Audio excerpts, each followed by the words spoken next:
রাখে আল্লাহ মারে কে, আর মারে আল্লাহ রাখে কে। মুসা আলাইহিস সালামের জীবনে একটা ছোট ঘটনা। মুসা আলাইহিস সালামের দুনিয়াতে আসার আগে রাজত্ব ছিল ফেরাউনের। তখন এই ফেরাউন পাদ্রীদেরকে ডেকে এনে বলল যে গণনা করার জন্য। তা গণনা করে দেখলো যে এই দুনিয়ায় একজন একটা ছেলে আসবে, যে ছেলে এসে নিজেকে নবী দাবি করবে এবং এই ফেরাউনের রাজত্বকে ধ্বংস করবে। তখন ফেরাউন কি চিন্তা করলো, এই ছেলে দুনিয়াতে আসতে দেওয়াই যাবে না। তখন ছোট ছোট ছেলেদেরকে সে মারতে শুরু করলো। সবাইকে এরকম মারতে মারতে মারতে মারতে অনেক ছেলেদেরকে মেরে ফেলছে। তো এই অবস্থায় আল্লাহ তাআলা মুসা আলাইহিস সালামকে মুসা সালামের মায়ের গর্ভে পাঠিয়ে দিয়েছেন। তখন মুসা আলাইহিস সালামের মা ভয় পাচ্ছে যে হায় হায়, আমার ছেলের খবর যদি ফেরাউন জানে তা আমার ছেলেটাকে মেরে ফেলবে। অথচ এত সুন্দর একটা ছেলে, যেহেতু আল্লাহ তাকে নবী বানাবে, সুন্দর করেই বানিয়েছেন, এত সুন্দর করে বানিয়েছেন, ফুটফুটে একটা ছেলে, ছেলে দেখে মায়া লাগতেছে, এখন কি করবে। তখন ভয় পাচ্ছে মুসা আলাইহিস সালামের মা, ভয় পাচ্ছে। তা মুসা আলাইহিস সালামের মার কাছে আল্লাহ তাআলা জিবরাইল আলাইহিস সালামকে পাঠিয়ে দিয়েছেন। জিবরাইল আলাইহিস সালাম আয়েশা মুসা আলাইহিস সালামের মাকে বলে দিলেন যে হে মুসার মা, আল্লাহর পক্ষ থেকে আমি এসেছি। আল্লাহ বলেছে তুমি তোমার মুসাকে একটা সিন্ধুকের ভিতরে ঢুকিয়ে তুমি নদীর মধ্যে ফেলে দাও, আল্লাহ তাআলা হেফাজত করবে। তো মুসা আলাইহিস সালামের মা ছিল বুজুর্গ, মাশাআল্লাহ, বুঝতে পারছেন যেহেতু আল্লাহ বলছে হেফাজত করবে, তাহলে আর কোনো চিন্তা নাই। অবশ্য চিন্তা করে দেখুন, আমি কি বলতাম, একদিনের বাচ্চা একটা সিন্ধুকের ভিতরে ঢুকিয়ে যদি নদীর ভিতরে ফেলানো হয়, তাহলে সর্বপ্রথম সিন্ধুকটা ডুবে যাবে, তারপর বাচ্চাটা মারা যাবে। আমি হলে এটা বলতাম। কিন্তু মুসা আলাইহিস সালামের মা কি বললেন, না, যেহেতু আমার আল্লাহ বলেছে আল্লাহ হেফাজত করবে, আল্লাহই হেফাজত করবে। তো একটা সিন্ধুক বানানোর জন্য একটা মিস্ত্রি তালাশ করে নিয়ে আসলো। তো মিস্ত্রি বাড়িতে বসে বসে একটা সিন্ধুক বানাইলো। তো সিন্ধুক বানাইতে গিয়া বুঝতে পারছে যে এই সিন্ধুকটা কেন বানানো হচ্ছে। একদিন যখন এখানে কাজ করছে, তখন বুঝে ফেলছে যে সিন্ধুকটা কেন বানানো হয়েছে। এই বাড়িতে একটা বাচ্চা জন্ম নিয়েছে, এই ছেলেটাকে সিন্ধুকের ভিতরে ঢুকিয়ে নদীতে ভাসিয়ে দিবে। তো এই যে মিস্ত্রির ভিতরে শয়তানি একটা বুদ্ধি এসে গেল, যদি আমি এই সুসংবাদটা ফেরাউনের কানে পৌঁছাইতে পারি, নিশ্চয় ফেরাউন খুশি হয়ে আমাকে কিছু হাদিয়া দিবে। যে হাদিয়া, রাজার হাদিয়া তো, বাদশার হাদিয়া তো মোটা অঙ্কে দিবে, আমার অনেক কিছু হয়ে যাবে। তো এই শয়তান মিস্ত্রি করছে কি, ফেরাউনের বাড়ির দিকে যাওয়া শুরু করছে। ফেরাউনের রাজ দরবারে গিয়ে বলতেছে যে আমার কিছু কথা আছে।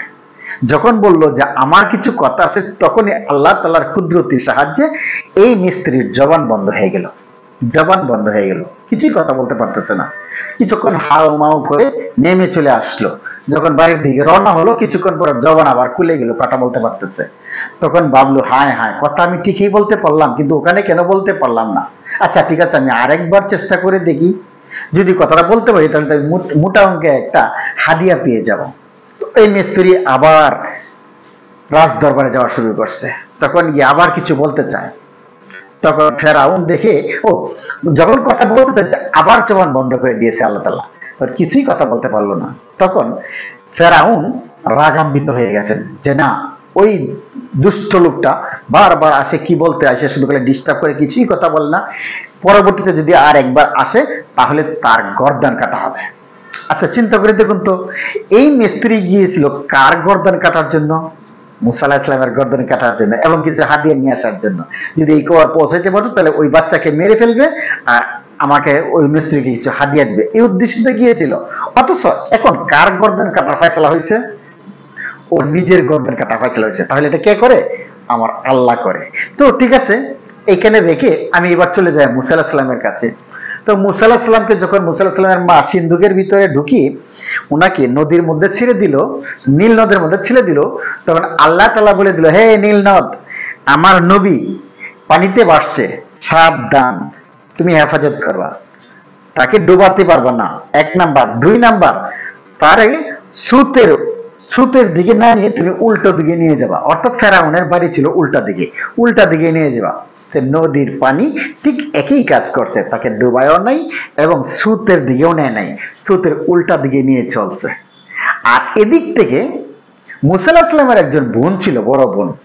এই বড় বোনকে তার মা সিআইডি হিসেবে পিছনে পিছনে লাগাই দিচ্ছে যে নদীতে তো বাঘ সিন্ধুক ফেলে দিলাম, তুমি তোমার ভাইকে একটু নজরে রাখো, দেখো তোমার ভাই কোন দিকে যায়, কোন অবস্থায় আছে, কি অবস্থা যায়। তো ওই সিআইডি হিসাবে ওই বোনটা খেয়াল রাখতেছে ভাইয়ের সিন্ধুক কোন দিকে যায়। এদিক থেকে আস্তে আস্তে আস্তে আস্তে আস্তে আস্তে যাইতে যাইতে ফেরাউনের গাঁটের মধ্যে যায় সিন্ধুক লেগে গেছে। তো বলল আসিয়া আলাইহিস সালামকে নিয়ে ফেরাউন নদীর পাড়ে ঘুরতেছে, এর মধ্যে সিন্ধুক দেখে দিকে আসতেছে। তখন সিন্ধুককে দুইজনের স্বামী স্ত্রী টেনে উপরে উঠাইলো। উপরে উঠানোর পরে যে দেখতেছে এত সুন্দর একটা ফুটফুটে বাচ্চা, ফেরাউন দেখে ভয় পেয়ে গেছে, এই বাচ্চাই হয়তো আমাকে কতল করবে, এই বাচ্চাই হয়তো আমার রাজত্ব ধ্বংস করবে। তখন আসিয়া আলাইহিস সালাম বলতেছে কি, না, কি বলেন, এই বাচ্চা আপনাকে ধ্বংস করবে? আমার কোনো সন্তান নাই, আপনার কোনো সন্তান নাই, এই বাচ্চা আমি লালন পালন করবো, আপনাকে আব্বা ডাকবে, আমাকে আম্মা ডাকবে। তো ফেরাউন মেনে নিল। তো ওই বাচ্চাকে লালন পালন করা শুরু করছে। তখন বাচ্চা কান্নাকাটি করে। ওই জামানায় একটা প্রথা ছিল, একজনের বাচ্চাকে অন্যজনে আইসা বুকের দুধ খাওয়াইতো। তো ওই বাচ্চাকে দুধ খাওয়ানোর চেষ্টা করে, কোনো কাফের মহিলার দুধ বাচ্চা পান করছে না, খায় না। তো খালি কান্না, খালি কান্না, খালি কান্না। তো ফেরাউন পেরেশান হয়ে গেছে, সন্তানকে কিভাবে সান্ত্বনা দিবে, কিভাবে খাওয়াবে, কি করবে। তখন আল্লাহ তাআলা ওই যে মুসা আলাইহিস সালামের বোনের মাথায় এক বুদ্ধি দিয়ে দিছে। এই বোনে এসে বলতেছে যে বাদশাহ, আমার পরিচিত একটা মহিলা আছে, এই মহিলার দুধ সব বাচ্চারাই খায়। তাই নাকি? তাহলে তো ওই মহিলাকে নিয়ে আসো।